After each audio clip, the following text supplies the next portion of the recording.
Bonsoir à tous, bienvenue au vernissage 2.0 de l'exposition Zone Franche. On peut vraiment remercier et féliciter l'Institut des cultures d'Islam d'oser braver la morosité ambiante en nous offrant une exposition et une programmation qui nous font voyager et qui nous remettent en mouvement, ne fût-ce que virtuellement. Bon, on s'en contentera. L'exposition que vous allez découvrir ce soir met à l'honneur la circulation des hommes et des idées, le dialogue des cultures, le métissage des identités et l'hybridation des pratiques artistiques. Elle est le résultat d'un travail commun mené avec 2 centres d'art contemporain africains de renom, Think Tanger au Maroc et Douala au Cameroun. Et c'est cette collaboration, cette belle collaboration même, qui permet à l'Institut des cultures d'Islam de se transformer pour les 6 mois à venir en un véritable centre culturel panafricain, rien de moins. Alors c'est ambitieux, mais c'est tant mieux. Dès aujourd'hui et jusqu'au 1er août 2021, avec Lissi Ruléon et la rue Stephenson, c'est tout le quartier de la Goutte d'Or qui devient le quartier général de la saison Africa 2020, ou Africa 2.0, 2.0, pourrait-on dire, puisque en attendant les jours meilleurs où nous pourrons de nouveau admirer les œuvres in situ, et bien en attendant, nous sommes contraints au virtuel. J'espère que l'expérience quand même vous séduira. Alors, d'ici là, donc place à la magie du virtuel, car ce soir, une fois n'est pas coutume, vous allez avoir le don d'ubiquité. Vous serez en même temps ici, là-bas et ailleurs, où que vous soyez. Alors, pour vous guider dans cette expérience d'un genre nouveau et surtout pour vous initier à l'effervescence de la zone franche, vous serez ce soir avec Stéphanie Chazalon, directrice générale de l'Institut des cultures d'Islam. Bonsoir. Bérénice Saliou, directrice artistique de l'Institut des cultures d'Islam également. Vous aurez aussi la chance de rencontrer Princesse Marilyn Douala Mangabel, qui est fondatrice de Douala, et enfin Amina Mouride et Hicham Bouzid, cofondateurs de Think Tanger. Alors, quel programme nous ont-ils concocté? Eh bien, nous serons ensemble pendant 1h15, au cours de laquelle vous visionnerez d'abord une courte vidéo de présentation de l'exposition Zone Franche, qui sera ensuite suivie d'un échange entre les différents intervenants. Ensuite, vous ferez la visite virtuelle de l'expo, commentée en direct par les co-commissaires, qui, pour finir, répondront à vos questions dans la presque traditionnelle séance de questions-réponses finales, mais à distance. Car je serai ce soir votre porte-parole auprès des intervenants. Je vous encourage donc à poser toutes vos questions au fur et à mesure de la soirée et évidemment à rester avec nous jusque 20h, sans doute un peu moins, pour obtenir les réponses tant attendues. D'ailleurs, je remercie par avance Aymeric Descroix qui va assurer la modération et la sélection de vos questions. Et voilà, vous savez tout. Mais avant qu'on ne regarde le reportage sur Zone Franche, une petite question, Stéphanie Chazalon. Parce qu'on imagine évidemment très bien la difficulté de monter une exposition dans le contexte actuel. Et pourtant, vous avez tenu bon, vous n'avez rien lâché pour que, quoi qu'il en coûte, nous puissions dès aujourd'hui découvrir Zone Franche. Alors dites-nous tout, comment avez-vous réussi ce tour de force? Grâce à une équipe, à des commissaires d'exposition et à des artistes ultra motivés. Alors c'est vrai qu'on a fait face à quelques contretemps et contrariétés, mais personne n'a baissé les bras. Zone Franche est depuis le départ une aventure collective et nous avons eu la chance de pouvoir nous réunir à Douala, Tanger et Paris avant le premier confinement. Ces rencontres ont été une étape décisive du projet qui a pu ensuite se poursuivre à distance. Et nous revenons d'ailleurs sur cette méthode de travail à la fin du parcours de l'exposition. Donc finalement, ce lancement digital est presque une suite logique aux innombrables visioconférences de préparation, surtout au cours de l'année qui vient de s'écouler. Bien sûr, maintenant que l'exposition est prête à recevoir des visiteurs, il y a quelque chose de très frustrant à devoir se contenter de la montrer en ligne, parce qu'une visite virtuelle ne peut pas remplacer l'expérience sur place. Mais c'est notre manière de résister à cette séquence assez déprimante, surtout pour la culture, parce que justement, on a besoin de changer de perspective, d'ouvrir les imaginaires et de penser le fameux monde d'après. En tout cas, c'est dans cet esprit qu'a été co-construite cette zone franche, et c'est pour cette raison que nous avons décidé de l'ouvrir sans attendre. J'espère qu'elle donnera envie à tous ceux qui vont la découvrir en ligne de venir à l'ICI dès que les lieux culturels reprendront vie. Eh bien, bravo de résister, parce que vraiment, on se réjouit d'avoir une actualité culturelle à se mettre sous la dent. Et une belle actualité, d'ailleurs, puisqu'elle est sous le signe de la fraternité. Alors, vraiment, merci. Allez, sans plus tarder, découvrons les coulisses de l'exposition avec une petite vidéo réalisée par Maxime Acosta et les équipes de l'Institut des cultures d'Islam.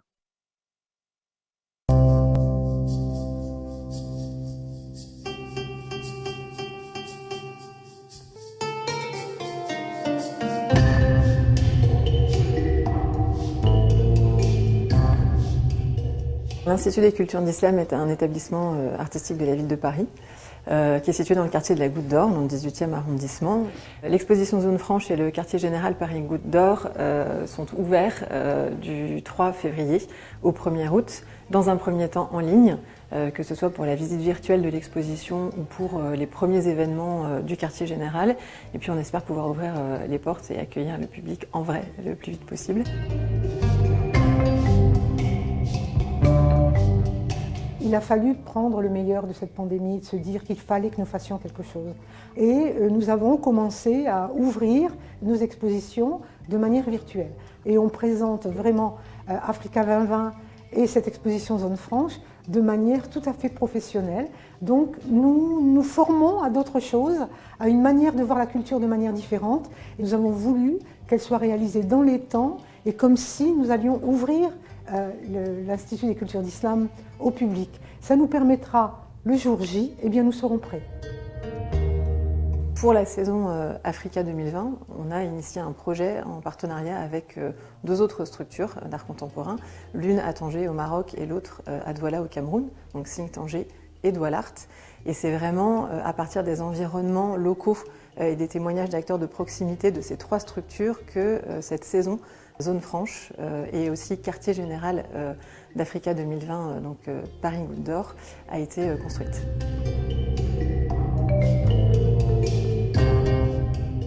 Quand j'ai commencé à réfléchir à la saison, tout de suite l'idée est venue de mettre l'humain au centre du projet et donc de considérer la saison comme une plateforme collaborative de production, de partage, de diffusion, de connaissances et de savoir. Et il m'a semblé important de prendre le temps entre nous, de s'asseoir, de débattre, de rêver ensemble, de transcender ces enjeux du XXIe siècle et de réfléchir à des sociétés différentes. Et pour que cela puisse se faire, je me suis dit qu'il faudrait qu'il y ait des lieux partenaires qui se transforment en sorte de centre panafricain temporaire avec une programmation pluridisciplinaire et qui permettrait justement à tous les publics de venir échanger, partager, produire, réfléchir, penser ensemble. C'est comme ça que l'idée des QG Africa 2020 sont nées. On en a 15 répartis dans les différentes régions de France, dont 3 dans l'outre-mer et 4 en Île-de-France. Dans cette exposition, 15 artistes du continent africain et de la diaspora créent des œuvres qui parlent du nomadisme, de la contrebande, qui bouleversent la géographie et les cartes, qui parlent des frontières, des parcours intimes, des histoires, de récits, de mémoire collective aussi, et enfin de mondes rêvés, imaginaires ou bien réels. L'exposition Zone Franche, c'est déjà en fait un mot Zone Franche qui est pris complètement à contre-pied de la notion qu'elle convoque normalement, puisqu'on est très loin de l'enclave. Là, on va s'intéresser au mouvement des marchandises, au mouvement des voyageurs, au mouvement des imaginaires, par-delà les limites matérielles et invisibles. Dans cette exposition Zone Franche, nous discutons des frontières, nous discutons de la monnaie, nous discutons d'énormément de choses qui sont vraiment au cœur des préoccupations actuelles et bien évidemment de cette forme de voyage où on emporte des choses et de voyage où on laisse des choses. Et dans cette exposition, on le voit très très bien. Le QG, donc Paris de la Goutte d'Or, va démarrer le 3 février en virtuel. Et tout ça, évidemment, est possible grâce au soutien permanent du comité des mécènes de la saison Africa 2020. Et par rapport à ce QG, c'est saluer essentiellement deux partenaires, à savoir l'Agence française de développement et Veolia. Et si on a pu continuer à travailler et à produire aussi cette exposition et toute la programmation pluridisciplinaire dans ce contexte, c'est évidemment grâce au soutien de la ville de Paris.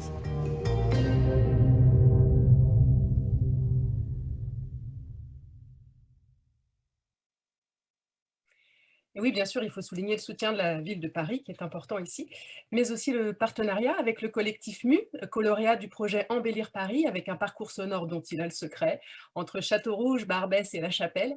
Cette invitation à la déambulation dans le quartier de la Goutte d'Or a pour nom les Fables du Calao et elle commence justement à l'ICI rue Stephenson avec une première œuvre plastique et sonore réalisée par le Cercle Capsiki. Vous savez, ce collectif d'artistes camerounais un peu touche à tout, réussit tout même, on a envie de dire. Stéphanie Chazalon, est-ce que vous pourriez nous en dire un peu plus sur cette extension du domaine de la zone franche et plus généralement sur les événements développés autour de l'exposition ? Alors, c'est effectivement important de préciser que l'exposition, mais aussi la programmation, déborde des murs de l'ICI pour se déployer dans le quartier de la Goutte d'Or, où se trouve l'Institut, et qui est vraiment le point de départ de ce projet, parce que ce quartier entretient des liens très forts avec le continent africain. Cette dimension hors les murs, on la retrouve dès la fin du mois de mars avec les Fables du Calao, dont on vient de parler à l'instant. Mais je n'en dis pas plus parce que je sais qu'il va en être question dans un instant au cours de la visite virtuelle. Ce sera aussi le cas pour le hors-les-murs avec plusieurs visites guidées du quartier pour découvrir par exemple le dynamisme de ses commerces et de son artisanat, mais aussi avec des événements organisés dans des lieux partenaires autour de l'ICI. Et puis plus généralement sur la programmation, il y a plus d'une cinquantaine d'événements qui sont prévus, surtout à partir du mois d'avril.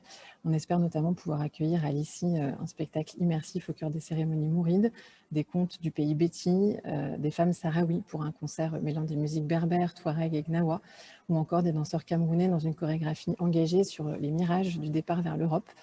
Beaucoup de films, de conférences et d'ateliers pour les petits et pour les grands aussi. Impossible de tout dire là, mais les informations sont sur le site de l'ICI. Très bien, c'est noté. Nous irons donc faire un tour sur le site. Et en attendant, tournons-nous à présent vers les fondateurs de Think Tanger et Douala Art. Qu'est-ce qui vous a séduit dans cette proposition de l'Institut des cultures d'islam, Marilyn Douala Bangabel et Hicham Bouzid?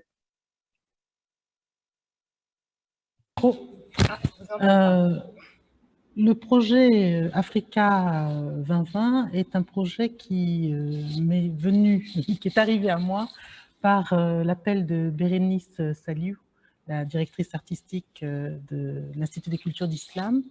Et lorsque nous avons eu l'opportunité de converser, elle m'a convaincue de ce qu'il était intéressant, important, que dans le cadre de cette saison, des organisations qui appartiennent à ce continent africain, Think Tanger au nord, Douala Art au sud du Sahara, puissent inventer quelque chose, que nous puissions inventer quelque chose tous ensemble. Donc ça a été la première des questions qui ont participé à mon désir de travailler dans ce projet. Et le fait est que lorsque nous parlons tous les trois, je découvre que effectivement Think Tanger et l'Institut des cultures d'islam partagent une même philosophie que celle de Douala Art, qui est la relation étroite avec les publics, la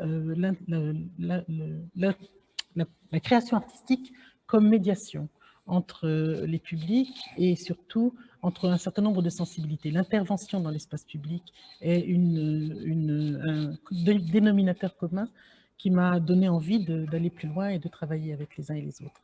Et la deuxième raison, plus fondamentale, est ce que j'ai eu à partager avec Ngoné Fall, qui est la dimension politique de ce projet. L'Afrique parle à l'Afrique. Et ce fait-là, cette question, sortir de nos ornières et pouvoir nous parler sur l'ensemble du continent au travers de ce qui va se passer ici en France, sur le territoire français, a été véritablement l'élément moteur de notre motivation. C'est sûr que c'est motivant, on veut bien vous croire. Hicham Bouzid, est-ce que vous voulez réagir aussi sur cette question? En ce qui nous concerne, en fait, quand on a été approché par l'Institut de culture d'islam il y a quelques temps, il y a 2 ans presque, en septembre 2019, je ne me rappelle plus, à travers la voix de Bérénice, on s'est directement penché sur les textes curatoriaux de la commissaire générale de la saison, Ngoné Fall, et on s'est tout de suite senti en accord en fait, avec ce qui a été énoncé dans ces guidelines et dans ces textes. Pour plusieurs raisons aussi, je dirais que la première, alors autant étant une organisation culturelle exerçant à Tanger et au Maroc, donc Think Tanger, qui est une plateforme culturelle qui travaille sur les questions d'habitation socio-urbaine de la ville de Tanger à travers des programmes divers et variés entre résidences d'artistes, podcasts, expositions, etc., mais qui sont très ancrés dans la ville de Tanger. Il faut savoir que Tanger aujourd'hui est une ville qui fait vraiment écho aux métamorphoses par lesquelles passent les métropoles africaines. Par exemple, aujourd'hui, nous reconstruisons vraiment le tissu urbain de Tanger à travers une explosion on va dire, industrielle et économique qui est assez importante et qui impacte directement le tissu social de notre ville. Et face à ces grands chantiers qui sont entamés à Tanger, il existe évidemment des failles, il existe des failles qui symbolisent non seulement des sortes de dysfonctionnements socio-urbains qui sont de coutume à Tanger, mais finalement au niveau local et au niveau national, mais surtout aussi au niveau continental. Donc, il a été très judicieux, je pense, et très intéressant aussi pour nous en tant que jeune plateforme culturelle de pouvoir s'allier à Douala et à l'Institut de culture du Slam pour porter ces réflexions sur à l'échelle africaine et de pouvoir finalement les exposer à Paris. À propos de l'échelle africaine, justement, du projet, Bérénice Saliou, vous qui avez coordonné le travail avec Douala Art et Signes Tanger, qu'est-ce qui, d'après vous, permet de dire qu'à vous trois, finalement, vous constituez un centre culturel panafricain temporaire? Est-ce que vous voulez bien nous expliquer ça? Bien sûr, merci Odémilie. Eh bien justement parce qu'on est trois déjà, et on n'est pas, on est dans une relation triangulaire. Ça fait 2 ans que le dialogue se noue et se répercute entre ces 3 organisations qui incluent une organisation donc, du nord du continent et une organisation d'Afrique subsaharienne, donc plus au centre du continent, sachant déjà que ces collaborations nord-sud au niveau continental sont assez rares. Et d'autre part, du coup, d'ajouter aussi la France, donc l'Europe aussi dans cette conversation, fait qu'on n'était pas dans un échange bilatéral, mais qu'on était tout de suite dans quelque chose de très riche, avec des regards aussi de l'Afrique sur l'Afrique, ce qui était à la base aussi une des volontés de Ngone Fall, la commissaire générale d'Africa 2020. Ça, c'est un premier point. Je dirais qu'il y en a un deuxième, ce qui est également le fait qu'au sein même de l'exposition, des artistes se posent la question du panafricanisme avec des œuvres très puissantes qu'on va pouvoir voir, comme celle de Mansour Sis qui s'appelle Afro notre monnaie. J'en dis pas plus, vous allez la découvrir dans un instant. Et enfin, cette question du centre culturel panafricain se lie dans la programmation de l'Institut et dans les artistes de l'exposition, puisque même si les organisations qui sont représentées sont camerounaises et marocaines, les artistes, eux, dépassent largement ces frontières. Ils viennent de partout ailleurs du continent. Ils peuvent venir du Mali, du Sénégal, de Madagascar, bien d'autres pays, et ils sont représentés au sein de cette programmation pluridisciplinaire qui accompagne l'exposition, qui lui fait écho et qui intègre, comme le disait tout à l'heure Stéphanie, des conférences, des films, du spectacle vivant, des concerts, des activités pour le jeune public, et j'en passe. Donc c'est ça qui fait qu'effectivement, on pense aujourd'hui pouvoir être fiers de se nommer Centre culturel panafricain. Oui, en effet, il y a de quoi être fier. Dans la vidéo, Ngone Fall, qui est la commissaire générale d'Africa 2020, évoque le besoin de rêver ensemble à une société différente. Est-ce que peut-être, Marilyn Douala Mangabel, vous voudriez bien nous expliquer quel est donc ce rêve qui s'incarne aujourd'hui dans l'exposition et dans la programmation de Zone Franche? Ah, votre micro est encore coupé. Au-delà de parler du rêve, je crois qu'il y a dans cette exposition que nous avons portée à 3 voix, à 3 têtes et à 6 mains, 8 même, il y a dans cette exposition 3 marqueurs qui permettent d'identifier ce que l'Afrique porte. Ce que les artistes nous offrent, c'est d'abord de constater que les Africains ont conservé un pied dans le passé ancestral, avec un fond d'animisme que l'on va voir par exemple avec l'oiseau fétiche dans plusieurs des propositions de l'exposition, mais ont également conservé une relation étroite à la généalogie et aux liens familiaux. Ça, c'est une spécificité qui est très importante. La deuxième chose que les artistes, sur lesquelles les artistes nous ouvrent les yeux, c'est le fait que les Africains ont une capacité de résilience, une capacité d'absorption de nouveaux codes du système capitaliste dominant, mais aussi une capacité de détournement et d'appropriation qui permettent donc de faire de nous des métis. Mais cette manière de faire est finalement une forme de résistance non calculée.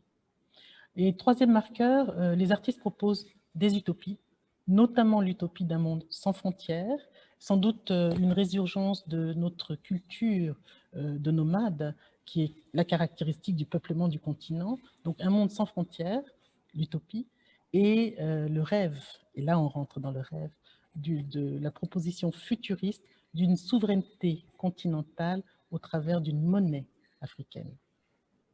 On voit bien que la dimension collaborative, de partenariat de tous ces pays africains est vraiment quelque chose de très central dans vos méthodes de travail finalement et dans les intentions de Zone Franche.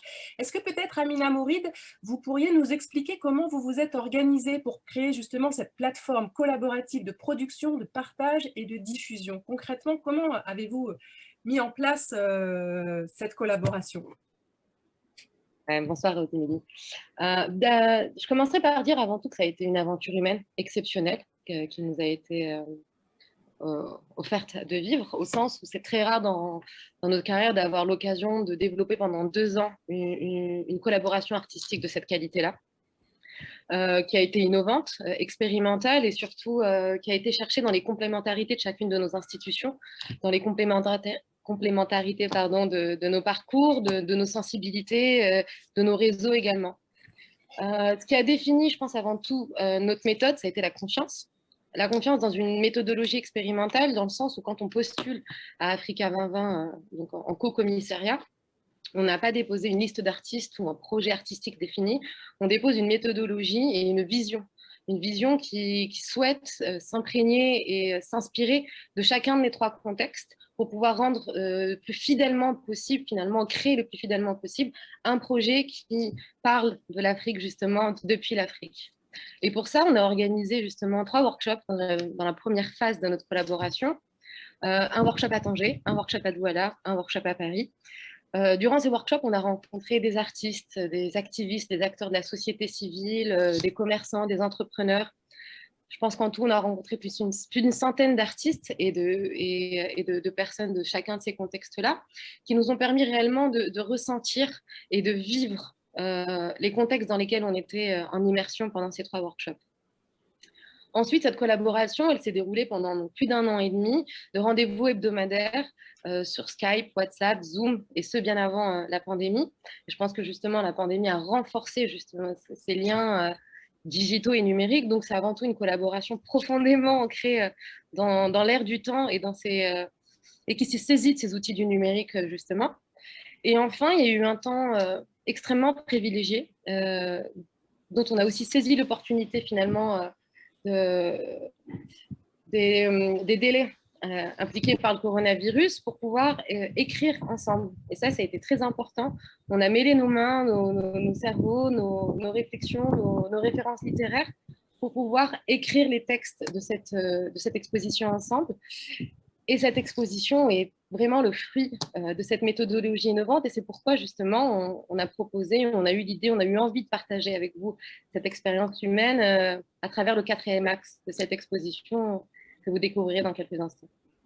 Vous parliez de vision, mais quelle était justement l'intention derrière le titre Zone Franche? Ce n'est pas la vision traditionnelle que vous aviez en tête, hein. Bérénice Saliou, peut-être vous pouvez nous expliquer le choix de ce titre? Bien sûr. Non, alors c'est vraiment pas la vision traditionnelle de la zone franche, on se l'est complètement accaparée et on s'est permis de la retourner. Mais avant tout, je dirais que justement, cette notion de zone franche, elle est née des réflexions et des grandes thématiques dessinées par Ngo Nefal, donc commissaire général d'Africa 2020 et son équipe, à l'origine même du projet Africa 2020. Ces 3 grandes thématiques sont économie et fabulation, archivage d'histoire imaginaire et fiction et mouvements non autorisés. On les retrouve toutes les 3 au sein de l'exposition, mais surtout, fiction et mouvements non autorisés a vraiment constitué pour nous un point de départ qui faisait aussi le lien avec le quartier de la Goutte d'Or, dans lequel l'Institut des cultures d'Islam est situé, et qui est un quartier qui est complètement façonné par une logique de flux à travers les époques. Donc, c'est à partir de cette question des flux humains, des flux matériels et immatériels aussi, donc les marchandises d'une part, mais aussi les idées, les flux financiers, les flux de données qu'on a commencé à travailler. Et puis lors du workshop à Tanger est née en fait cette idée d'intituler l'exposition Zone Franche, et c'est évidemment pas un hasard si c'est arrivé à Tanger, puisque Tanger, donc complètement métamorphosée depuis quelques années, a une zone franche qui fait plus de 350 hectares, qui inclut Tanger-Med, le port de Tanger-Med, et qui est une des plus anciennes du continent, puisqu'elle date des années 1960.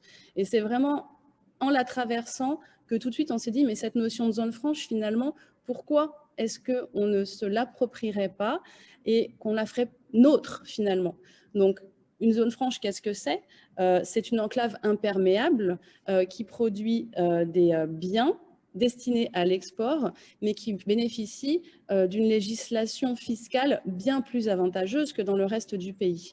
Donc, on s'est dit qu'effectivement, pour parler des flux, les flux étant inhérents à la zone franche, c'était tout à fait intéressant et qu'on allait donc prendre ce concept et le faire autre. Donc, créer nos propres lois, notre propre zone franche, nos propres règles qui finalement s'affranchissent de cette question d'imperméabilité de l'enclave de la zone franche pour faire une zone franche qui finalement serait presque une utopie, en tout cas qui serait délivrée de cette question des frontières, des limites, et dans laquelle la liberté de concevoir, de rêver, de penser et de créer, finalement, serait vraiment le leitmotiv.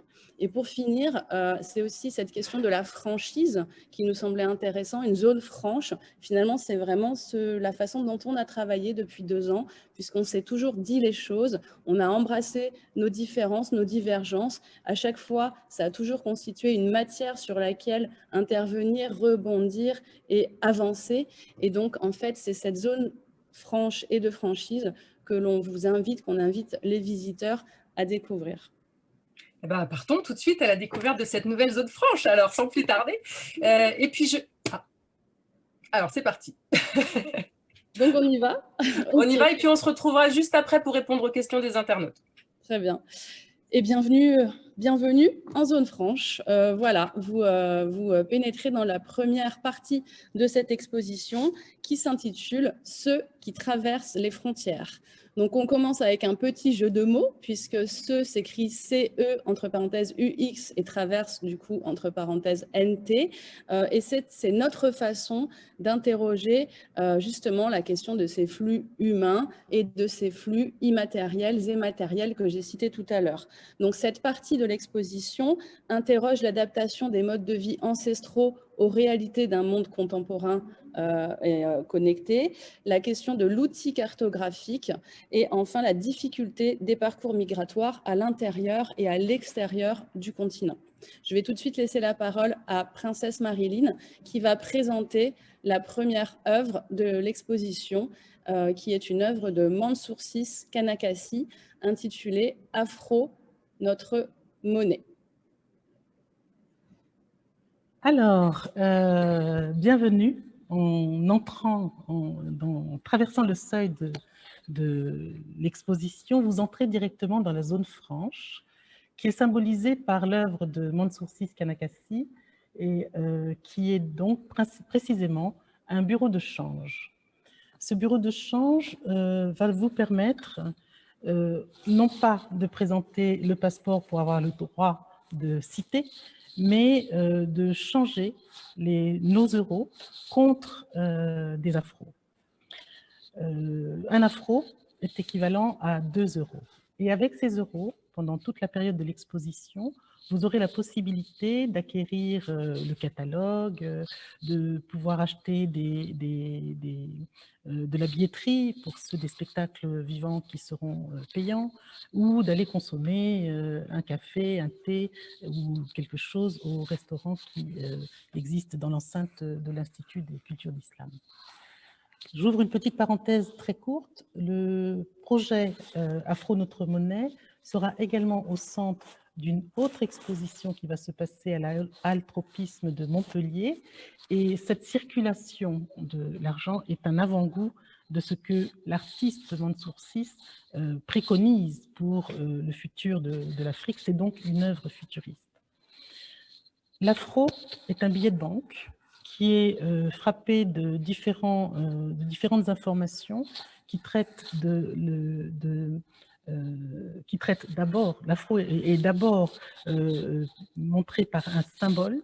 Ce symbole, c'est l'oiseau Sankofa, qui est un oiseau appartenant au peuple au peuple Akan, à cheval entre la Côte d'Ivoire et le Ghana. Et c'est un animal, un oiseau symbolique, un oiseau fétiche, qui, on le voit, regarde en arrière, le visage tourné vers l'arrière, et les pattes qui vont vers l'avant, et le torse qui va vers l'avant. Moyennant quoi, c'est une reprise de ce que les Africains ont souvent l'habitude de dire: pour avancer, pour aller de l'avant, il faut savoir d'où l'on vient. Et cette question du regard en arrière est quelque chose qui est très important pour Mansour Ciss Kanakasi, puisqu'il est membre fondateur d'un collectif qui s'appelle le laboratoire de déberlinisation. Mansour vit et travaille à Berlin.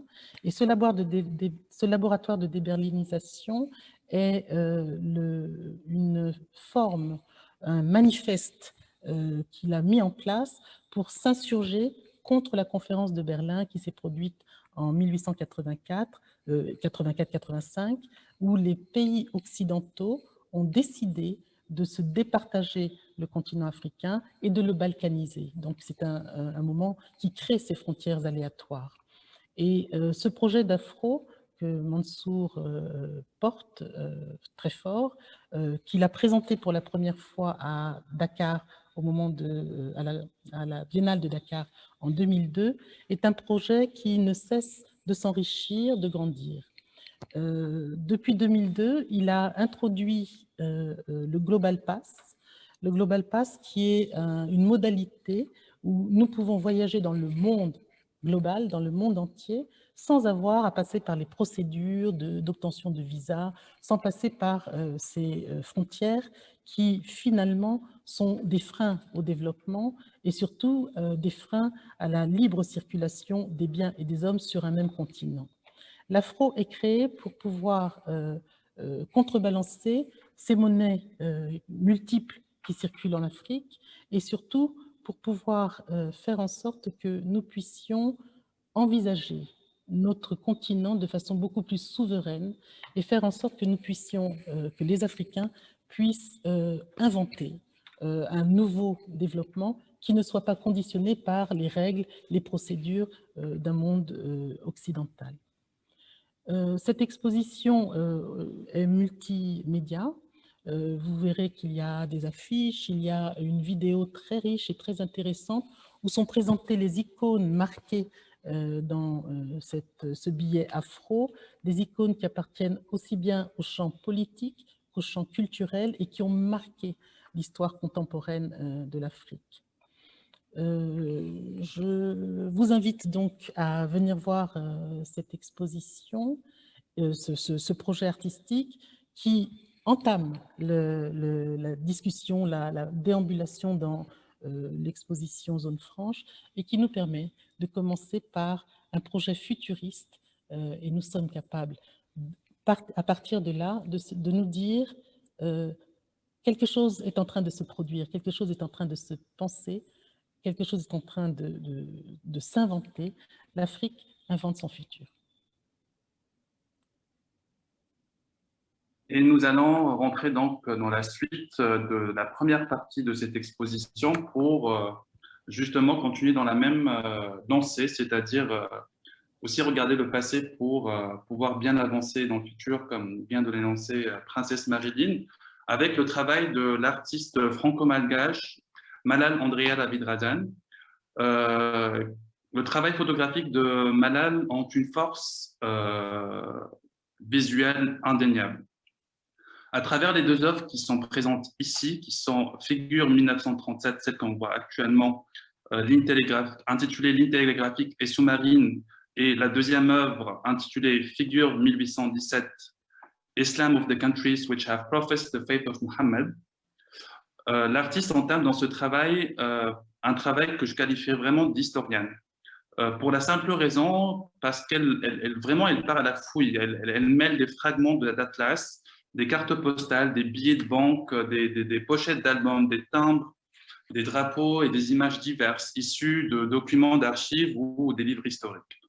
En faisant ainsi, Malala Andrea David-Razin fait abstraction en fait, de la fonction initiale de ces éléments, collectés à travers un processus digital et numérique qui fait qu'elle passe par un procédé en fait, de déconstruction, de reconstruction et de collage. Ce qu'elle fait ici, l'artiste, c'est qu'elle nous propose en fait une nouvelle relecture de l'histoire. En fait, elle propose même sa propre lecture de l'histoire à travers ce collage, car elle mêle dans une seule œuvre des périodes et des civilisations différentes. Et donc, elle propose évidemment une autre façon de lire cette histoire-là. Elle questionne ceux qui écrivent ces histoires, et surtout, en fait, elle nous donne peut-être une nouvelle façon de réfléchir à cette histoire-là. Donc, les deux œuvres ici présentes, particulièrement parce que la série des figures est aussi plus riche, témoignent de la quête expansionniste des humains à travers les croyances et la technologie.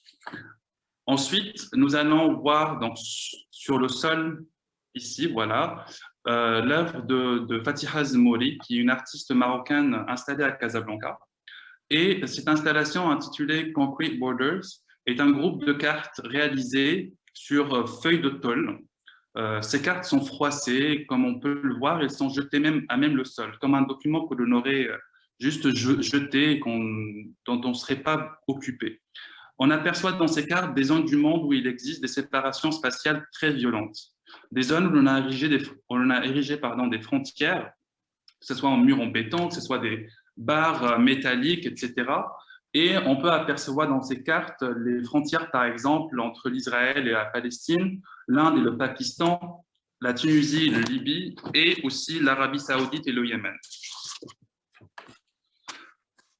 Ce qu'elle essaie de faire, en tout cas, l'artiste, à travers cette installation, c'est de questionner finalement la notion des frontières, mais surtout à partir d'un point précis qui est celui de la chute du mur du Berlin. Car de 11 murs construits en 1989, aujourd'hui, il en existe aux alentours de 65, soit construits ou en cours de construction. Fatiha Zmouri, comme dans la plupart de ses projets, elle allie le propos, la matière et le geste. Le geste ici, dans cette installation, il est simple. C'est le geste du froissement, un geste simple qui fait que les cartes froissées effacent derrière elles les mers et les frontières qui séparent ces pays. Et donc, elle propose une nouvelle possibilité géographique et géopolitique. Je dirais aussi qu'il y a aussi le matériau qui est la tôle. La tôle, c'est un matériau qui est pauvre, c'est un matériau qui, en tout cas au Maroc, rappelle, et beaucoup d'ailleurs en Afrique, rappelle des constructions bidonvilles. Et donc, cette pauvreté de matériel, d'après Fatiha Zmouri, renvoie aussi à la fragilité à travers laquelle aujourd'hui l'humanité est en train de vivre, c'est-à-dire une humanité en quête de plus de sécurité et de plus de protection. On va passer maintenant à deux autres œuvres qui font toutes deux référence aux difficultés auxquelles sont confrontés les peuples nomades et qui ont des modes de vie ancestraux. On commence avec Saïdou Diko, qui est un artiste d'origine burkinabé qui a un destin assez incroyable, puisque tout petit, vers l'âge de 4-5 ans, Saïdou était berger. Il conduisait ses troupeaux dans les endroits où, au Sahel, dans le désert, subsistait un petit peu de végétation. Et très petit, voilà, il était déjà il était fasciné par les ombres qui se dessinaient sur le sol. La série de dessins qu'on voit aujourd'hui est un hommage d'abord à l'enfance, qui est un motif, vraiment un thème récurrent dans son travail, mais aussi à la culture Peul. Une culture qui traverse une quinzaine de pays de l'Ouest africain et qui est du coup un peuple majoritairement musulman, mais surtout pastoral, qui vit effectivement du nomadisme. Et ce que montre Saïdou, c'est la façon dont ces populations s'adaptent aux réalités d'un monde mondialisé, avec l'apparition du plastique. Et par exemple, vous voyez ces jerrycans ou ces bouteilles en plastique de Coca-Cola notamment, qui sont ici réutilisées et d'où surgissent une végétation tout droit sortie de l'imagination de l'artiste, une végétation luxuriante. Donc Saïdou nous parle ici de la récupération, du recyclage de ces matériaux qui sont utilisés avant tout au Sahel pour stocker de l'eau bien fondamentale et rare. L'artiste nous montre aussi l'évolution des mœurs avec le voile qui est passé à travers les âges d'attributs culturels à d'attributs culturels. Je vais y arriver. Et puis, il y a aussi la croix Peul, du coup, que l'on voit maintenant, qui est dans toutes les œuvres, ici un petit peu même sous forme de bande dessinée. Cette croix Peul qui est sur les tapis tissés que l'on retrouve dans tous les intérieurs de cette région de l'Afrique. Donc, Saïdou nous montre vraiment l'adaptation de ces peuples nomades aux réalités contemporaines. Et c'est exactement ce que fait également l'artiste Mohamed Arejdal, qui lui fait face dans l'exposition avec 2 œuvres. La première que vous apercevez est une série de dessins très touchants, très présents dans l'espace de façon olfactive mais aussi visuelle. Donc je vais essayer de vous traduire ces impressions évidemment que l'on ne peut pas avoir à travers un écran. Ce sont des empreintes de dromadaires qui ont été réalisées par l'artiste au sein d'une communauté nomade à la frontière de l'Algérie, où il arrêtait le passage des caravanes qui transportaient donc les marchandises et où il demandait du coup aux propriétaires des dromadaires de bien vouloir l'aider à tremper les pieds des dromadaires dans de l'huile de cad pour réaliser ces empreintes. L'huile de cad est issue du genévrier, c'est une huile qui est très odorante, qui est utilisée dans les médecines traditionnelles et vétérinaires. Et ces empreintes, en fait, on voit encore le sable et on sent très fort cette odeur. Donc, c'est une impression qui est extrêmement puissante. Comme un vestige d'une société et d'un mode de vie en voie de disparition. La seconde œuvre de Mohamed Arejdal, c'est cette succession de pieds de dromadaires avec des détails très très fins qui sont reliés entre eux par un fil de cuivre. Ce fil de cuivre, il reprend le tracé de la frontière entre Guéra et Saïdia. C'est d'ailleurs le titre de l'œuvre, de Guéra à Saïdia. Guéra étant une ville située à l'extrême sud du Maroc, à la frontière de la Mauritanie, et Saïdia à l'extrême nord, à la frontière de l'Algérie. Et donc, il reprend ce tracé et cette frontière comme un pouls qui disparaît, comme les oscillations d'un mode de vie en proie à d'immenses difficultés. Et d'ailleurs, les tiges qui relient, qui fixent ce fil de cuivre au pied de dromadaire sont des fixateurs d'Hoffmann. Et des fixateurs d'Hoffmann, ce sont des tiges métalliques qui sont utilisées pour réparer les fractures les plus graves. Et c'est exactement ce que tente de faire l'artiste, à savoir ici de parler de cette fracture sociale qui emmène les jeunes de ces communautés vers les centres-villes et qui les met vraiment en perte de repère. Donc, c'est vraiment 2 œuvres très fortes ici qui sont présentées dans l'exposition.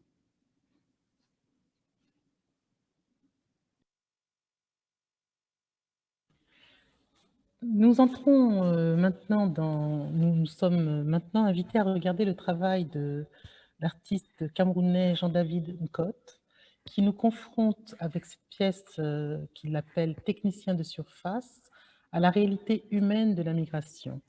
Nous avons parlé d'humanité, des humains, mais là, nous avons les visages de personnes qu'il a rencontrées, de migrants qu'il a rencontrés, qui ont fait par la route ce voyage au départ de Douala et qui ont été bloqués à Agadez avant de revenir au Cameroun faute de ne pouvoir traverser.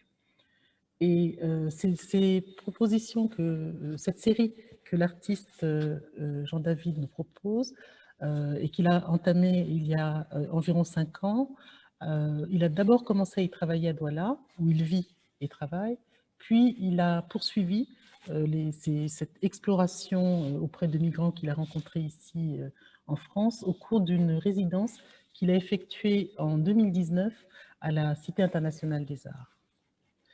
L'artiste nous soumet ces voyageurs clandestins, il nous soumet la restitution des conversations qu'il a pu avoir avec ces voyageurs clandestins, et cette forme très colorée, très, on va dire aux couleurs chatoyantes, masque la gravité du sujet.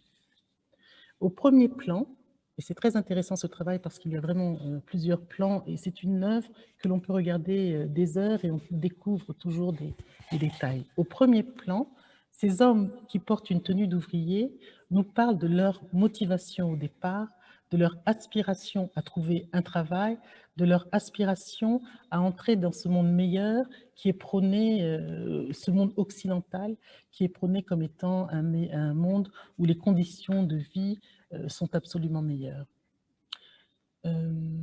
En parlant de cette migration, de ces personnes qui ont traversé l'Afrique subsaharienne pour arriver à la frontière de l'Afrique du Nord et donc de l'Europe, il pointe de façon subtile cette idée que les voyages continentaux, les voyages, les déplacements des personnes sont majoritairement des déplacements qui se produisent sur le continent africain et qui contredisent ce mythe de l'envahissement de l'Europe qui serait la terre où le plus de migrants mettent les pieds. La mobilité en Afrique est beaucoup plus importante que celle qui peut se passer vers l'Occident. L'artiste nous invite à découvrir dans un second plan les itinéraires qui lui ont été contés par ces personnes rencontrées, avec des routes très bien tracées, mais, comme on le voit, avec des cartographies qui sont complètement reconstituées de mémoire, qui sont avec des frontières et des territoires aux lignes très molles, comme si elles étaient baignées dans de l'eau, comme si elles étaient déformées par leur séjour dans l'eau. Il va jusqu'au bout de la quête du migrant en marquant les localités, non pas par des noms de villes, mais par des noms d'entreprises, du BTP. On voit ici par exemple Eiffage, on voit Vinci, ces entreprises françaises ou autres qui sont très présentes sur le territoire africain et qui, avec d'autres suggestions médiatiques, font croire à un ailleurs meilleur. Et ce qu'il nous donne ici, c'est presque une affiche qui nous dit « vous pouvez venir en Europe, vous pouvez trouver dans cette migration des conditions économiques beaucoup plus favorables, venez, soyez les bienvenus, etc. » On sait tous que c'est absolument le contraire qui se produit. Le dernier détail que l'on peut trouver dans ce travail, c'est la touche personnelle de Jean-David N'Cotte, qui est le timbre-poste, que l'on voit ici en haut à gauche de la représentation que nous avons. Ce timbre-poste est une grande discussion que Jean-David, qui est obsessionnel chez Jean-David concernant le déplacement, c'est de dire, par ce timbre-poste, on peut voyager sans se déplacer. On peut être en relation avec l'international sans traverser. On peut transporter des objets, on peut faire parvenir des correspondances, donc faire voyager des idées sans avoir à prendre la route, etc. Mais ce qui est très subtil, encore une fois, dans cette œuvre, c'est ce timbre-poste qui est l'affranchissement d'un courrier, l'affranchissement d'un colis, on le dit, mais qui est aussi un jeu autour de ce terme d'affranchissement, parce qu'il peut aussi s'appliquer à ce désir de liberté que les esclaves ont toujours cherché être affranchis. Merci Marilyn. Et donc on finit l'exploration de ce premier chapitre de l'exposition avec une œuvre intitulée Road to Schengen de l'artiste marocain Saïlim Baïri. Cette œuvre, elle nous parle également des difficultés du parcours migratoire, mais alors sur un tout autre ton et sous une autre forme de modalité, notamment parce que c'est un jeu vidéo qu'on vous propose ici d'expérimenter. Salim a développé ce jeu entre 2016 et 2020, dans lequel il invite le visiteur à se glisser dans la peau d'un étudiant étranger en Europe, dans la quête de l'ensemble de ces documents administratifs qui lui permettent de rester justement dans cet espace Schengen. Et tout au long du jeu, justement, le joueur doit éviter un ensemble d'obstacles, ces obstacles auxquels font face les personnes qui justement font cette expérience de la mobilité ou de la migration, des obstacles de nature familiale, émotionnelle, culturelle. Ce qui est intéressant aussi ici et qui dénote vraiment, qui caractérise le travail de Salim, c'est son ton satirique, au sens où ces obstacles durant le jeu sont définis ou en tout cas sont matérialisés par des mèmes, justement des mèmes Internet, ces phénomènes ou ces images repris et déclinés en masse sur Internet. Cette œuvre, elle dit plusieurs choses, notamment. Elle parle avant tout de l'expérience du déracinement et de son lot de difficultés, le lot de difficultés auxquelles les personnes font face, et notamment les pressions qu'elles connaissent ou subissent depuis les pays étrangers. Donc, ça veut dire le tiraillement émotionnel de retrouver sa mère ou le choc culturel une fois arrivé dans le nouveau pays.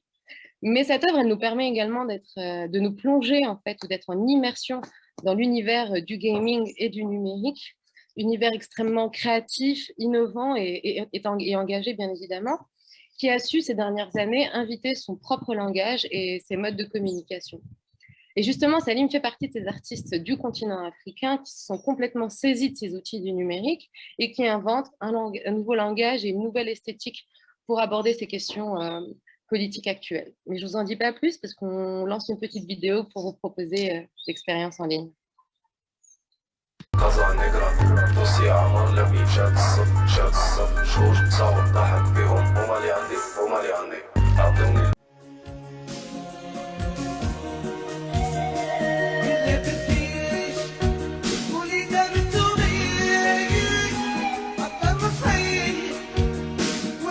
عطوني الفيزا باش نمشيو لشنغن مامو راها بعيدة بعيد القشرة كازا نقرا دوسي عمر لمي شاد الصف شهور صعب ضحك بيهم ومالي.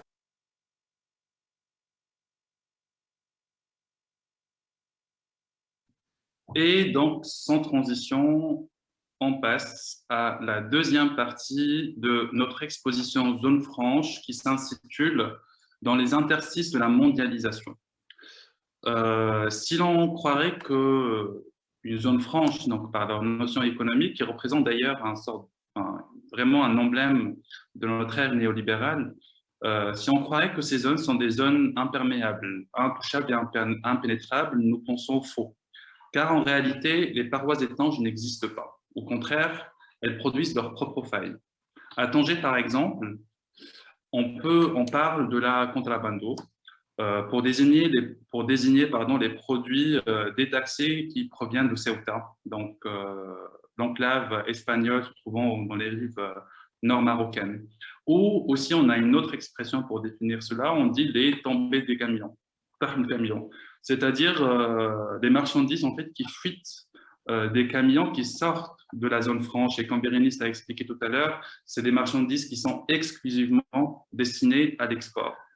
Cet axe de l'exposition explore les phénomènes de résistance et de détournement qui s'engouffrent dans les failles et dans les rouages complexes des systèmes de domination. C'est en fait les individus qui créent à partir de cette réalité précaire des mécanismes de survie, des zones d'autonomie qui se manifestent comme des petites rébellions quotidiennes à travers une réappropriation socio-urbaine, une économie dite informelle et à travers beaucoup de détournements, soit des détournements de loi, des détournements de situation. Et c'est ce qu'on va certainement constater avec la première œuvre de cet axe. Donc cette œuvre, nous sommes vraiment ravis de vous la présenter. C'est une œuvre qui s'intitule Bab Septa, autrement dit la porte de Septa, de l'artiste tangéroise Randa Maroufi. C'est une œuvre qui tourne en festival depuis maintenant plusieurs mois et qui rafle les prix les uns après les autres au point d'être en lice pour les Césars du meilleur court-métrage. C'est la première fois qu'elle est présentée au sein d'une exposition et donc on en est très heureux. Bab Septa reconstitue la frontière entre l'Espagne et le Maroc, Tanger en l'occurrence, et c'est une des rares frontières terrestres entre l'Europe et le continent africain sur le continent africain même. Donc c'est une frontière extrêmement tendue qui concentre énormément de problématiques puisque c'est vraiment le point de passage du continent africain vers l'Europe. Randa a reconstitué cette frontière en travaillant avec des personnes qui au quotidien la traversent pour faire passer des marchandises de contrebande, notamment venant du marché chinois.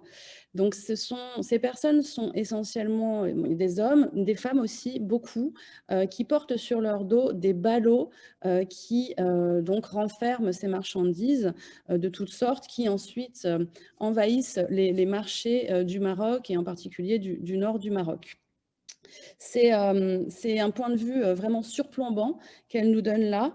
Et il y a vraiment, effectivement, tout d'abord un long travelling et puis ensuite une scène de tension où des policiers, c'est ce qu'on aperçoit ici, tentent de contenir justement ces personnes qui, elles, tentent de survivre en faisant voilà, à travers cette économie souterraine. Ce qui est important de dire aussi, c'est qu'effectivement, ces pratiques informelles ne sont pas la minorité des pratiques sur le continent, elles forment bel et bien la majorité des pratiques. Et en tant que pratiques, elles ont des codes, elles ont des lois. Et justement, une petite anecdote que raconte Randa Maroufi, c'est qu'en travaillant avec ces personnes, ces contrebandiers et contrebandières, elles ont voulu, au sein même du tournage, reproduire les codes donc de la contrebande, à savoir que une personne qui en fait était un peu la chef, la maître d'œuvre de cette activité, a dit à Randa: il faut payer les débutantes tant et les femmes plus âgées et qui ont plus d'expérience tant.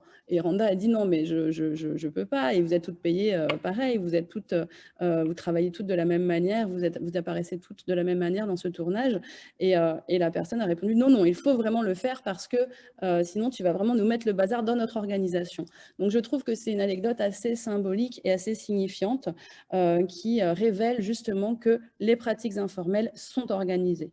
C'est une œuvre qui est un hommage au père de Randa, au père de l'artiste qui était douanier, et je vous propose tout de suite d'en découvrir un court extrait.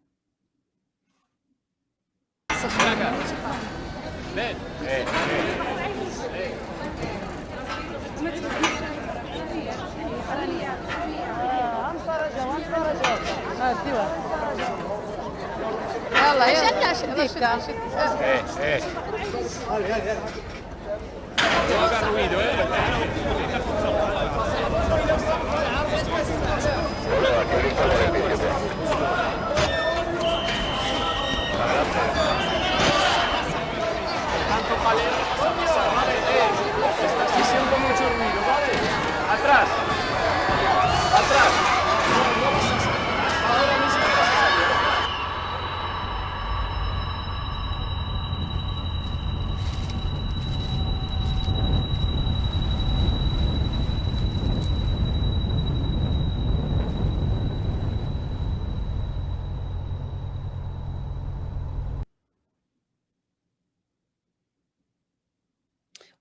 On continue sur la question des pratiques informelles avec cette œuvre photographique qui est issue d'une série qui s'intitule The Gold Sellers de l'artiste Sabrina Belloir.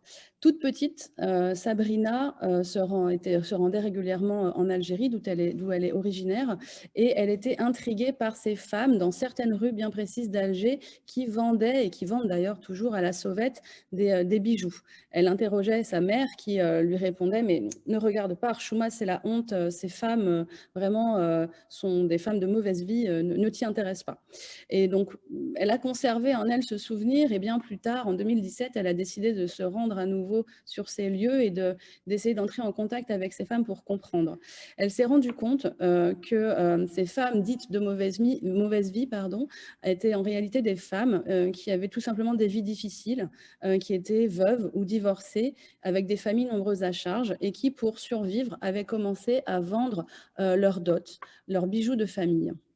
Et progressivement, s'est formée là aussi toute une économie informelle, d'autres femmes ont commencé à les approcher pour leur demander de vendre leur dot également. Et puis, progressivement, elles ont commencé même à fondre l'or et à recréer elles-mêmes ces bijoux, du coup, en s'appropriant les codes de l'industrie du luxe et en devenant elles-mêmes des sortes de designers. Donc, l'idée ici, c'est absolument pas de faire l'apologie de la question de la contrebande ou du trafic, quel qu'il soit, mais c'est bien de montrer que les individus, lorsque les systèmes dominants les mettent en marge, trouvent toujours des moyens de survivre et de continuer à exister dans un monde qui leur fait peu de place. Nous retournons vers la question économique des containers et de la frontière que Randa nous a ouverte précédemment pour rencontrer cette même question avec quand c'est gratuit, c'est qui le produit, de l'artiste marocaine Mariam Abouzid Souali qui vit et travaille au Maroc actuellement. Cette peinture a une apparence totalement ludique.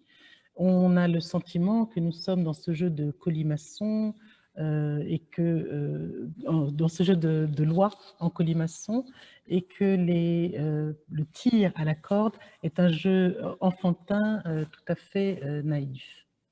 En réalité, derrière cette apparence de jeu, elle met en exergue un certain nombre d'enjeux de la mondialisation que personne, ou peu de personnes, que le commun des mortels ne voit pas forcément, et c'est une manière de nous rendre visibles un invisible.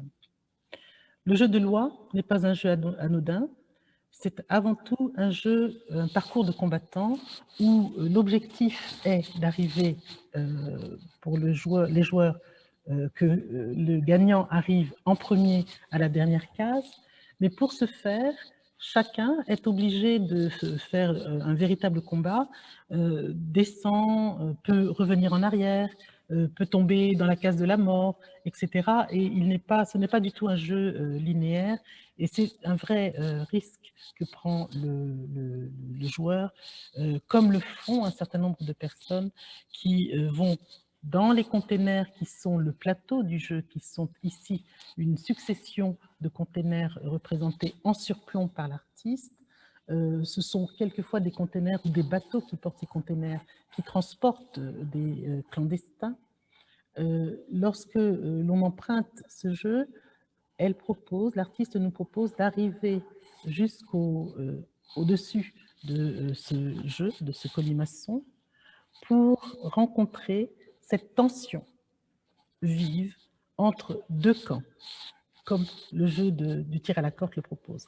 Ces deux camps sont constitués d'un côté droit, d'un groupe de jeunes, d'enfants, qui sont plutôt occidentaux ou asiatiques, la présence chinoise en Afrique est soulignée à cet endroit, qui sont, eux, portés qui ont les pieds posés sur une locomotive, laquelle locomotive leur donne sans aucun doute un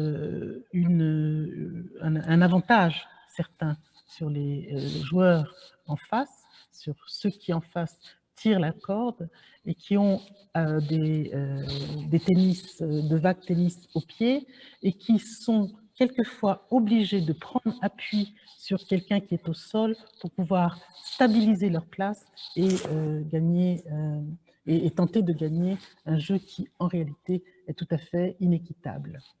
Notre regard sur cette pièce nous invite à penser que l'artiste est très attaché à sa culture tangéroise, elle est en réalité tétouanaise, mais cette question du port, cette question du container renvoie évidemment à Tanger-Med, à la zone franche de Tanger-Med, et la couleur dominante de cette pièce nous renvoie absolument à cette couleur dominante dans l'habitat que l'on trouve au Maroc.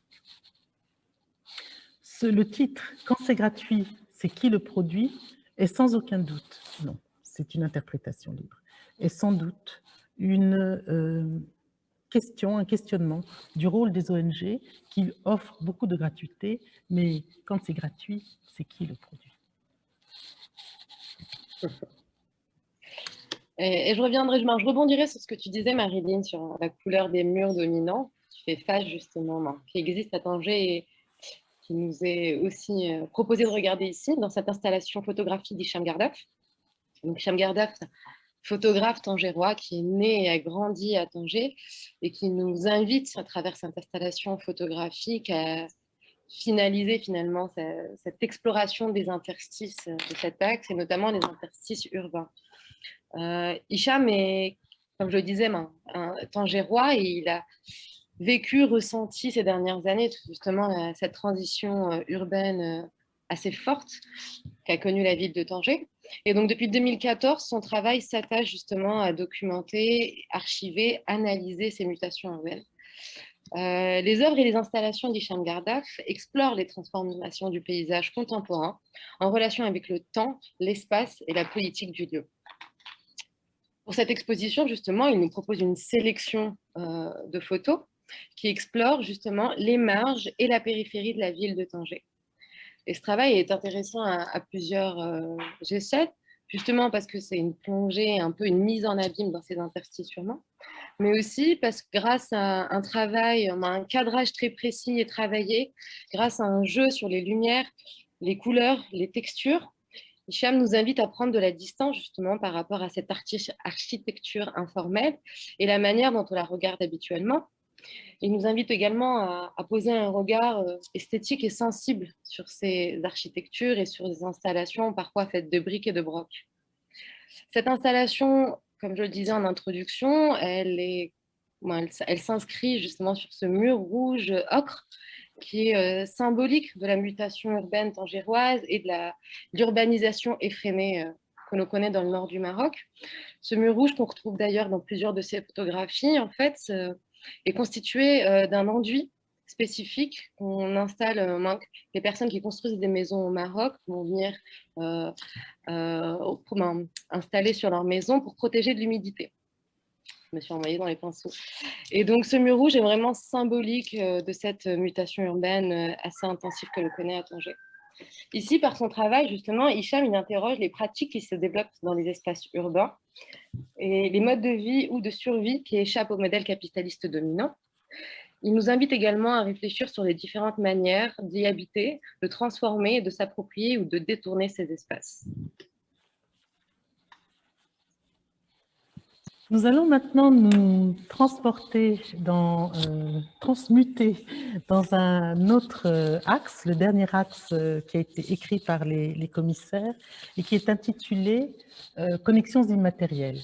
Nous partons du principe que l'homme ne se déplace pas uniquement avec son corps et les biens ou marchandises, il se déplace, il transporte avec lui une multitude de sons, d'histoires, de mémoires, de liens, de liaisons avec les personnes qu'il rencontre au fur et à mesure de ses déplacements. Il porte aussi en lui sa spiritualité, ses croyances, son imaginaire. Connexions immatérielles va présenter le travail d'un certain nombre d'artistes qui ont eu l'autorisation, qui ont eu la responsabilité de nous offrir des pièces qui sont produites spécifiquement pour Zone Franche. Nous avons donné carte blanche à ces artistes et ils vont nous inviter à découvrir les constellations de ces connexions immatérielles. Et on commence ce voyage dès le hall d'entrée du bâtiment d'ici, avec une installation immersive de l'artiste camerounais Salifou Lindou, intitulée « Ouvenke », autrement dit « Es-tu purifié ?» Salifou Lindou est un artiste camerounais basé à Douala. C'est notamment l'un des membres fondateurs du Cercle Kapsiki. Vous allez retrouver un peu plus loin dans la visite.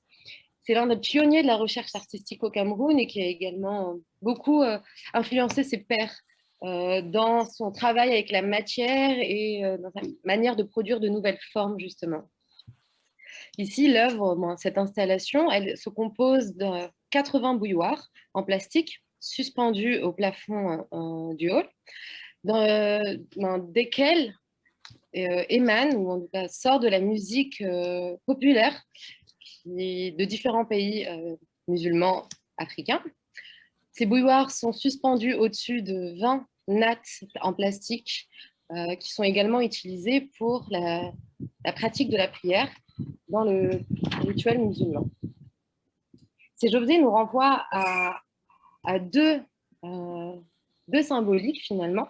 La première ou deux pratiques. La première qui est la pratique de l'ablution, donc celle de se purifier physiquement avant d'entrer en état de prière, et le second qui est plutôt celle de l'inclinaison dans la prière et qui est représentée ici par ces nattes. Cette œuvre, finalement, elle est un peu à la croisée des trois axes qu'on vient de vous présenter, tout simplement parce que ces bouilloires, elles symbolisent également la mobilité des marchandises qui sont produites en Chine et qui sont importées dans de nombreux pays africains et qu'on va pouvoir retrouver sur les étals des marchés de Douala, de Casablanca ou de Niamey. Ces objets en plastique symbolisent également la capacité d'adaptation des fidèles musulmans à s'adapter et à continuer à pratiquer leur religion en fonction de ce qui est disponible dans leur contexte. Ici, notamment, ces nattes en plastique et ces bouilloires. Et il nous rappelle également la question de l'accessibilité à l'eau claire dans des régions où c'est une question qui reste encore parfois difficile. Enfin, ces bouilloires qui transmettent ces chants populaires suspendus au-dessus de ces nattes créent un espace-temps suspendu quelque part entre le profane et le sacré. Et ils invitent le visiteur à la méditation et à l'introspection avant de pouvoir continuer à déambuler vers le reste de l'exposition. Le reste de l'exposition que je vous invite donc à découvrir tout de suite avec une installation un peu folle d'un artiste un peu fou qui s'appelle Smaïl Kanouté. Cette installation, c'est, je dirais, un voyage généalogique constellaire, rien de moins, puisque vous allez ici vraiment pénétrer dans une quête intimiste, identitaire, assez vertigineuse, qui est née de la rencontre entre Smaïl, qui se définit comme chorégraphiste, puisque c'est un artiste multiple. Il est à la fois chorégraphe, plasticien, sérigraphe et danseur.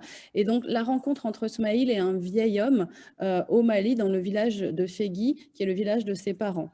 Et ce vieil homme portait en lui toute la mémoire du village sur de multiples générations. Et c'était vraiment quelque chose qu'il récitait de façon orale.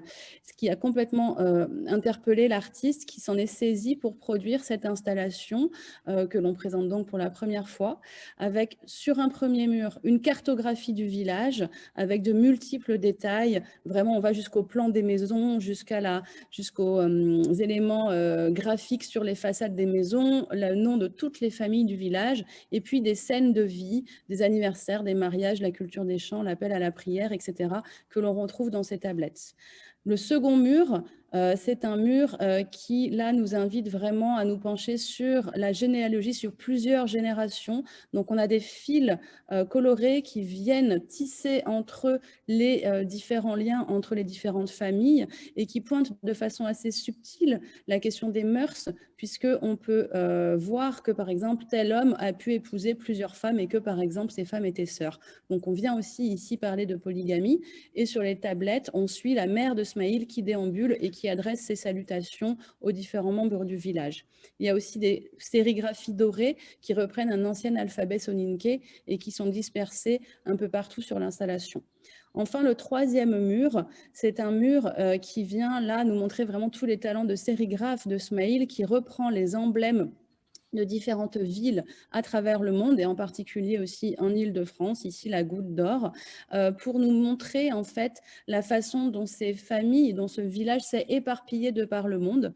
Et sur les tablettes, nous avons donc les salutations des familles qui sont restées à ceux qui sont partis donc s'établir ailleurs dans le monde. Donc une œuvre complète, vertigineuse, dans laquelle on peut vraiment passer des heures et se plonger donc dans cette quête identitaire et culturelle de cet artiste multiple. Et nous continuons le tour du troisième axe de l'exposition. On aurait compris que chaque pièce dans cet axe-là, dans cette partie de l'exposition, est en fait une carte blanche aux artistes qui ont essayé de créer eux-mêmes en fait finalement leur propre zone d'une façon autonome, et c'est ce que nous invite ici Choroq Harish à rentrer dans cet espace. Et donc Choroq pratique le dessin exclusivement en noir et blanc. Ses œuvres sont une promenade dans l'espace et dans le temps. Elle nous invite à contempler des architectures qui sont anciennes ou récentes, des espaces qui sont parfois imaginaires ou peut-être réels, on ne sait pas. Avec cette installation immersive produite pour Zone Franche, Choroq, qui d'ailleurs connaît très bien les trois contextes, donc de Paris, de Tanger et de Douala, pour y avoir soit travaillé, soit séjourné. Elle a aussi d'ailleurs effectué une résidence à Douala il y a quelques années. Elle nous propose de nous transposer dans un interespace. En fait, c'est un espace dans lequel on aperçoit plusieurs univers. Dans la première œuvre, donc dans ce qu'on voit ici sur l'écran, on peut apercevoir le port de Tanger, suspendu sur les papiers peints. En face, on voit aussi voilà, le port, des ambiances, en tout cas urbaines, de Douala, qui sont tous les deux, on va dire, mises en abîme avec un tout petit dessin que l'on peut encadrer, que l'on peut apercevoir en face, qui en fait représente ce que l'on pourrait voir s'il n'y avait pas le mur, dans le mur d'en face de cette rue, donc de l'immeuble Stephenson, qui est rue d'Hauteville. Le ciel est un élément très important dans cette pièce, car on peut voir déjà sur les vitrophanies des ciels de Paris, mais surtout projeter en plein écran une vidéo où l'on voit des nuages, le ciel et des nuages, et on voit une main qui essaie de tracer en tout cas les contours. Impossible de le faire, une opération impossible, de tracer les contours de ces nuages qui filent d'entre les mains. En plein milieu de la pièce, on aperçoit des oiseaux que l'artiste Choroq Harish a pu chiner par-ci, par-là lors de ses voyages, qui sont laqués en blanc, qui sont posés ici comme une sorte de symbolique assez forte de la symbolique du voyage et du déplacement. L'oiseau, c'est voilà, vraiment aussi faire référence aux oiseaux migrateurs et surtout à la liberté de déplacement finalement. Donc dans cette installation, Choroq crée vraiment et réellement sa propre zone franche, un espace commun délivré de toutes les frontières matérielles ou immatérielles. Et l'oiseau se déplace de la salle où Choroq en a installé un certain nombre pour se diriger vers le Kalao. On termine la visite de cette belle exposition par là où on l'a commencé. Le Sankofa devient se diriger vers le Kalao. Cette dernière œuvre, la dernière œuvre artistique de Zone Franche que vous allez rencontrer, est une présentation du numéro 0 du projet Les Fables du Kalao, conçu par deux artistes du Cercle Kapsiki et réalisé en collaboration avec le collectif MU, qui vit et travaille précisément à la Goutte d'Or. Le Kalao est un oiseau en voie de disparition. Il est utilisé comme fétiche et présent dans les cérémonies des Sénoufo, qui est un peuple à cheval entre le Mali, la Côte d'Ivoire et le Burkina. La question de frontière, encore une fois, n'existe pas. Il est entre autres utilisé dans les rituels de deuil pour accompagner le voyage des âmes des défunts vers l'autre monde. L'œuvre Les Fables du Kalao est une installation de 12 Kalao qui seront installés dans le quartier de la Goutte d'Or et vont aider à une déambulation. Ces oiseaux sont fabriqués, travaillés en résine et peints soit en couleur rouge, soit en couleur jaune ou en bleu. Et dès que vous verrez ces oiseaux, vous pourrez vous installer dessous. Et ce numéro 0 est un véritable avant-goût de ce que nous allons avoir en sillonnant, en déambulant, en se promenant dans la Goutte d'Or, parce que lorsque nous nous plaçons sous le Kalao, les artistes nous aident convoquent nos imaginaires en stimulant ces imaginaires par les sons qui nous enveloppent, les chants d'oiseaux, les musicalités de voix, les énergies qu'ils ont collectées dans un premier temps au Cameroun et qu'ils sont en train de collecter aujourd'hui à la Goutte d'Or, puisqu'ils sont accueillis en résidence à la Villa Belleville, qui est partenaire du projet, et ils sont hébergés pour cette résidence à la Cité internationale des arts. Et les 12 points qui nous permettront de voyager dans cette Goutte d'Or nous permettront aussi de voyager aussi bien à Douala qu'à Paris. Je pense que le voyage dans cette exposition s'achève ici. Je voudrais dire en dernier mot que le travail de Kalao et enfin, des Kapsiki et du collectif MU est un travail qui a été primé, retenu dans le cadre d'Embellir Paris. Et c'est un travail, c'est une exposition, c'est une installation qui va dépasser les 6 premiers mois pour vivre pendant 2 ans. Embellir Paris de la mairie de Paris est un projet qui s'étale sur les 2 prochaines années.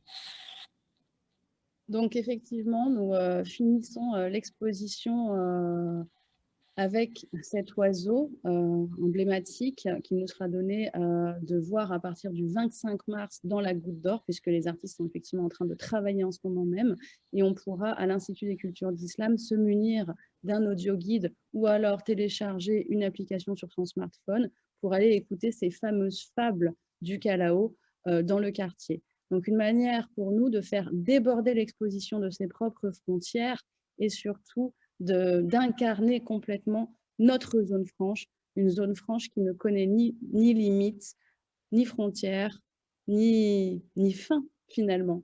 Et d'ailleurs, cette exposition, on souhaitait vraiment la prolonger avec une dernière partie qui s'intitule « Une méthodologie immersive à découvrir » et qui rend hommage à toutes ces personnes extraordinaires que nous avons rencontrées au fil de nos workshops à Tanger, à Douala et à Paris, et qui ont vraiment contribué à façonner cette exposition.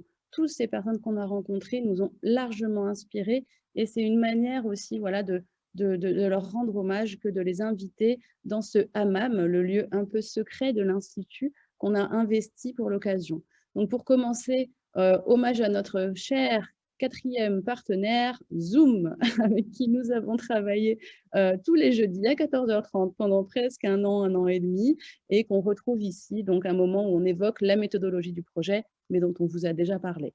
Une seconde pièce, la grande pièce du hammam, on quitte les douches pour aller à Douala, donc découvrir cette personne que nous avons rencontrée, le gestionnaire d'un point franc, les artistes Kapsiki dont on vient de parler, d'autres personnes vraiment qui nous ont inspirés. On continue, on quitte la première pièce, on va cette fois-ci à Tanger, donc suivre cette visite Tanger d'eau à la mer qui nous a été proposée par Think Tanger, un Tanger bien loin des cartes postales orientalistes d'un Tanger languille et romantique, un Tanger qui se déploie, un Tanger qui se développe, un Tanger qui se veut la locomotive d'un Maroc en pleine expansion. Et puis, nous avons aussi dans cette salle un moment où c'est la genèse du projet qui s'ouvre avec la question de zone franche qui apparaît pour la première fois. Nous voici à Paris, à Château-Rouge, la Goutte d'Or, avec cette fois-ci une salle qui nous parle de l'histoire de la Goutte d'Or, qui nous mène à la rencontre du Bachelor, le roi de la sape, ou encore de Maman Janine et de son épicerie camerounaise.